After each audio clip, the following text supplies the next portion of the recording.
Welcome to the Open to Hope Show in partnership with the Compassionate Friends. I'm your host, Dr. Heidi Horsley, with my mom and co-host, Dr. Gloria Horsley. Hi, Mom. Hi, Heidi. Well, we have got a really interesting show today, and I know you and I both are very interested in vibration and in loss and how people deal with it, and what is death and what is life, and this, kind of some of these deep existential questions. And our guest, Beth Horwin, is a licensed professional psychologist, and she offers workshops, seminars, and retreats to individuals and organizations and employers, assisting them in dealing with healing after life losses. She's a bereaved parent and a spouse and an author of a wonderful book called Love Never Dies. We want to welcome you to our show today, Beth. Hi, Beth. Hi, how are you doing? Great. Well, it's so great to have you on, and I've really enjoyed your book and looking through it. And we wanted to get into some of the things about your book, but starting out, I saw your book first and heard about you, and I thought about, as I was looking through it, I really liked the book in general a lot, but then when I started looking into your background and realized that you had had a child die early on at age 16, right? Yes. And that was how many years ago? 27 years ago. Also, your husband died 9 years ago. 9 years ago. You know, you really come from some depth and from some knowing, and I really wondered how you were when your son died. It did change my life, but it didn't start me on the journey that I've been on my entire life. The journey of trying to figure out who I am, what my purpose is, what my beliefs are. That started about 20 years before Michael died. In fact, he was raised with a lot of the beliefs that I discovered for myself that helped me later when he did die, and that I think I know helped him through his life, having a life that was basically fearless. You know, one of the things that I was telling Heidi that you really inspire me, and I think you're going to inspire a lot of people, is the fact that he was your only child, and that you have been able to go on from that and do so much to help other people and have had a joyous life. And you've lost, your son Michael and your husband, and you are living a full life. And I was just wondering how you got to that point. I guess the best way to summarize it is I have been on a spiritual journey, again, trying to figure out what life's all about. Very, very early in life, I realized it was about service. It was about doing for others, doing for myself, but doing for others. The time it took me to come back to feeling anything after Michael died, it was sudden. It was violent. It was about 5 years. It was a good 5 years. I went through the motions of life. I continued working. I continued living. I wouldn't say I was in any state of depression. I was, of course, initially, but went through just trying to understand. At that time, I didn't know Compassionate Friends existed. I must have read every single possible book, starting with Elizabeth Kubler-Ross's work, for that period of time. So it was the trying to understand and not allowing myself to get stuck in a process that would serve nobody. It certainly would not serve Michael. That is not what he would want for me. I think that's good information for people. Like the first 5 years you went through the motions and just tried to somehow, it sounds like, find some kind of meaning. And it was a process, and it took a while. It took a long, Yes. It was a journey, it sounds like. And I also love what you said, and my mom and I are always saying this about eventually turning our grief outward into service. And when we help others, it helps us to heal so much. I look now at the tapestry of my life. The fact that I had the experience of joy of having a child And then Michael dying, if he hadn't died, there's no way that I could provide the service I do today. Mm-hmm.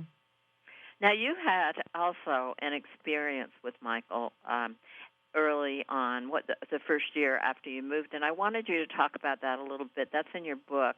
And also about the fact that as a counselor, you find that most people do have some kind of an experience. Yes. People, fortunately, are starting to talk more and more about it. I've often had clients tell me, somebody's going to think I'm crazy, but this is really what I heard. This is really what I saw. Well, now we're in a place in the evolution, the progression of mankind, where we have a lot of research, not only on near-death experiences, but on after-death communication, on past life experiences, where the joining of the physical world and the spiritual world, that line is getting smaller and smaller. And I have had the experience. So when you have the experiences of communicating at different levels, in different ways, with people who have passed, not only Michael, my father, my husband, when you have those experiences, you can't deny them. And in the experience I've had a number, a lot with Michael, but the one in particular that I mentioned in the book is the one where our communication was telepathic, is the best way I can put it. And the way I describe it in the book is I just suddenly woke up and went downstairs, and there was a light coming from my office, and I knew instantly that it was Michael. Mm. And when I went in, he just shook my hand. He was ethereal, just bright, beautiful, beautiful, comforting white light. And we went into the living room and sat down, and he told me what a wonderful time he was having, how life is on the other side is incomprehensible, that there's no way we could ever know what life is on the other side in where we are now. But he had things to do, and it was time for me to go on with my life. Mm. I would say that because Michael died in 1988, and I moved in 1990. So that was about 3 years after Michael died, and that was where, if there was any depression, out of being stuck at any stage of grief, if I was any place there, that's where it ended. So that was life-changing. It was life-changing. Because it sounds like he was saying he had things he needed to do, and you had things, you realized that you had a lot of work that you still needed to do. Mm-hmm. And and go on and do it, mm-hmm. and I'll always be with you, and someday, we'll be together again. Mm-hmm. So you have done a lot of work, and talk to us a little bit about where do you think people go when they die? I see death as just a portal to another form of life. Mm-hmm. I like that. Yeah, it's a portal. It's not birth and it's not life and death. It's birth and death. You can't discharge death, and I studied the religions of man and the cultures of man. I spent about 7 years doing that earlier in life because I was just so fascinated with it. And there's certain threads that just go through all Eastern and Western belief systems and cultures. And one, is love. And that the concept of love, the energy of love, it's not possible. It can't die. Now, I'm talking about unconditional love, not romantic love or any of that stuff, because that can die. But unconditional love for ourselves and for others can't die. So it would be like a total waste to even think that it's a one-shot deal, coming to Earth. But we don't have, can we have a knowing of where we go afterwards? And it's at our level of awareness. We don't know. If people are comfortable saying, that they go to heaven, that's fine. I'm not going to say I know where I'm going, because I don't, except that I know that I will continue to live and I will be with those I love. Mm. Now, could you talk a little bit about vibration?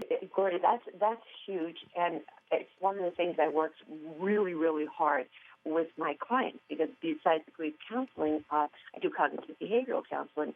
And what I'll say to them is, where do you want to resonate? If you look at frequencies and vibrations, if you want to be at the low end, okay, where the vibration is thick, it's heavy, that's fear, envy, anger, jealousy, holding grudges, all that stuff. If that's where your head's at and that's where you want to be, you're not going to feel good at all. If you go to the higher frequencies and higher vibrations of love, compassion, generosity, gratitude, all that, if you go there, your life's going to change. Everything changes when you go there. And when people get that concept, when I got that concept a long time ago, that it is my choice. I'm the only one who can make myself happy. I'm the only one who can put meaning in my life. Nobody can do that for me. And if there are people around me in my life that are sucking my life force, are toxic, I need to take them out of my life. With grief and loss, we can have so many toxic feelings that we need a reason to give them up. We need a reason to know that it is impeding our higher levels of action and vibration, and we need to be around people who will help us move in that direction. How did you get to a point, or maybe you weren't there, where you weren't envious and jealous of others that had surviving children? I wasn't. That I did not experience. Okay. And having said that, I have experienced, since my husband died, seeing couples, growing old together and having that little tinge of envy, and that's something I lost. But it's a very, very, very different level. I just, with Michael, I can't explain why. Maybe it's because I worked so much with children. I was a child care worker for when I was younger, before I was ever married, and I was raising in an institution 8 children that were not my biological children. Oh, okay. So I always I'm blessed with tons of cousins and children always around me. That I could. That I just can relate to children across the board. When you were feeling envious and jealous of couples growing older together, what were things that you did to get out of that vibration? Because it sounds like you moved into a different place, into a higher vibration at that point. Yeah, I started daily, kind of remembering some of the things I tell my clients, to do a gratitude journal of being grateful for what I had with Gary. My first marriage was a very difficult marriage. It was a very short-lived marriage. My husband was in Vietnam, and I never thought I'd marry again. I was single for 20 years until I met Gary.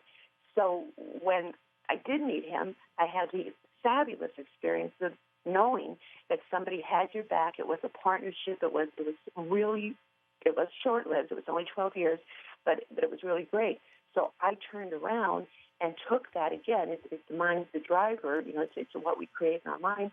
I took that and said, well, hey, if I didn't have this experience with Gary, then I cannot do the relationship counseling that I do in loss. I think one thing I'm hearing that's really important here, and what comes up for me is an ongoing process. You were along the process after your son died and doing well, and then you remarried, and then Gary dies, and then you have to start a process again. It's not a steady flow, is it? No, it's not. And one of the things that in our culture, in our Western culture, people want to just get on with the grieving process. We really don't know how to mourn, and we don't give people permission to mourn. That's my general experience. So when I deal with people, what I explain to them is that every single loss, regardless of what the loss is, needs to have, and you need to go through a mourning, grieving process and a healing process. And what determines the intensity of that process is the significance of the loss. So if you lose a job that it's okay, it's providing a living, you go through a grieving process, Mm-hmm. but it doesn't compare to anything, you know, like a loss of a child, a loss of a spouse. So what I work when I do my workshops and stuff is I explain that there's two processes that need to happen every time we experience a loss in life. And one is the grieving mourning process, which is a feeling process, and the other is the healing process, which is a doing process. Okay? Sometimes they dovetail. Usually, it just depends on the situation. The mourning process has to happen before the healing process begins. But sometimes they do dovetail. This is a wonderful read. It looks very simple on the surface. It's an easy read. There are nice stories in it. But it is also, if you go to that level, a very deep book. It's whatever you want it to be. And it is not a large book, so you're not going to have a tome to read. It is just filled with wonderful things. I also love in this book that there's tips and tools that people can do and things that they can do to have shifts in their energy and the way they feel relatively quickly. So thank you so much for this book, and thanks for being on the show. And thank you for reminding us that love never dies. And thank you both. I really appreciate the opportunity to be able to share this, and I certainly hope it will help people in many ways down the pike. Well, we want to thank everybody for listening to our show today. And Heidi and I always want to say to you, if you've lost hope, please lean on ours until you get your own. And God bless. You've been listening to Open to Hope Radio, hosted by Doctors Gloria and Heidi Horsley. Like today's edition, all of our past programs are available on demand at opentohope.com, along with helpful articles, videos, resources, and links to help get you through the toughest time of your life. You can also follow us on Facebook and Twitter and sign up for our monthly newsletter. Again, that's opentohope.com. Check it out today. Then be sure to stop by next Thursday at 9 a.m. Pacific Time when we'll be posting another edition of Open to Hope Radio. Remember, others have been where you are. They made it through, and you can too, as long as you're open to hope.